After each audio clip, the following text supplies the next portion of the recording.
Welcome back to Inside Politics. Our guest today is Congressman John Rowe, Republican from the 6th District in Tennessee, who will soon be representing portions of Davidson County as well. Congressman, have you watched any of the Select Committee hearings? They had one as recently as Thursday night. I have not watched the hearings. Not a minute of it? Not a minute of it. Have you covered the news coverage of it? I have read some of the articles about the hearings, yes. You made a speech on the House floor. I don't know if it was done Thursday night or earlier in the week, that you basically called the hearings a sham. Why? Well, so, you know, our democratic processes, including, of course, in the House of Representatives, have always had an adversarial element. And so Speaker Pelosi took the unprecedented step of turning down the Republican nominees to serve on this committee, and then ultimately handpicked Republican members to participate that she knew already shared her desired outcomes. And so I don't think we see this is government run amok, not operating in the way. And I think it's been clear that it's a witch hunt, and the committee is not getting to the fundamental questions that need to be addressed. But almost all the things that have been coming up, all the charges that have been made not by Democrats, they've been made by Republicans, and Republicans who in many cases worked for and supported and voted for Donald Trump. So that doesn't necessarily make it a partisan thing on that side. Well, but I think that, you know, obviously there may be grievances that folks are trying to settle or scores they're trying to settle here, but this is not the way that Congress... This is all sour grapes? I think so. This is not the way Congress operates. If we want to get to the serious questions around January 6th and how the security at the Capitol broke down, we need to have a full-throated discussion about that. So 18 months later, how do you characterize what happened on January 6th? Is it protests that got out of hand? Was it an insurrection? Was it sedition?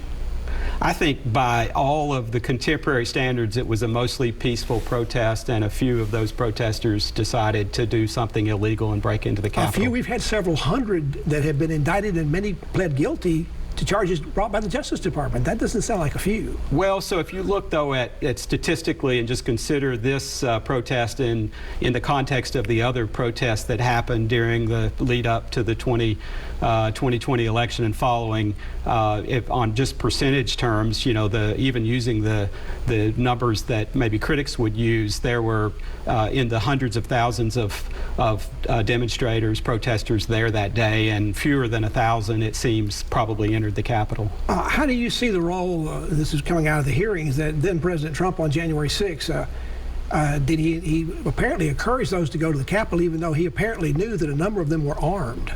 Well, so certainly the president wanted to see there be a vigorous demonstration, but I think his words make clear that he wanted it to be done the right way, and that's what he told the protesters. So I think the fact that some got overwrought and violated the law by breaking into the Capitol, that's unacceptable. They should be prosecuted, and they have been vigorously. In fact, I would say more so than in other instances. How do you describe or explain the fact that once they got to the Capitol and President Trump saw this, because he was apparently watching television, these things went on that he didn't want to have happen, yet it took him over 3 hours to make any kind of response to ask people to leave and go home and quit committing violence? And I think that's regretful, and I think the president has acknowledged that he probably should have spoken up more quickly. He has? That's my understanding, is that even he has acknowledged that. But what I would say is that in looking at what happened there at the Capitol on January 6th is that we had a breakdown in security at the Capitol. We know in the lead up to January 6th that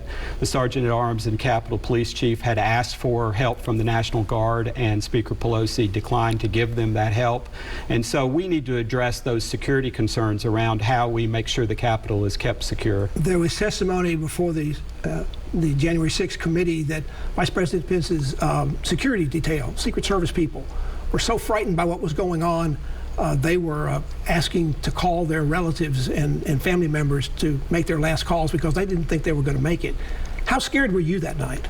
I was not. So I was on the House floor throughout that period. Did you have to take shelter in the House chambers? Well, so I was in the House chamber when this all began, and you know, we were well guarded by you know, a complement of Sergeant at Arms staff members and Capitol Police officers. They were very well armed, I can assure you, from being in the room, and they later evacuated us out of the House chamber to a secure location. And so, frankly, I saw the protesters, you know, firsthand, and you know, just never felt that level of apprehension. After the Capitol was cleared and the riot was over, you and 6 other Tennessee Republican congressmen voted against certifying Joe Biden as the winner of the 2020 election. year and a half later, do you still stand by that vote? Do you still think President Biden was an illegitimately elected president? Well, so I would clarify, I objected to the electoral count from 6 states, and then only 2 of those ultimately came to a vote because they also had a senator object. So both a House member and a senator had to object. A number of House members objected to the electoral counts in 6 states, and only 2 senators, or only 2 states also received a Senate objection. And so the vote was on whether to certify the votes from those states.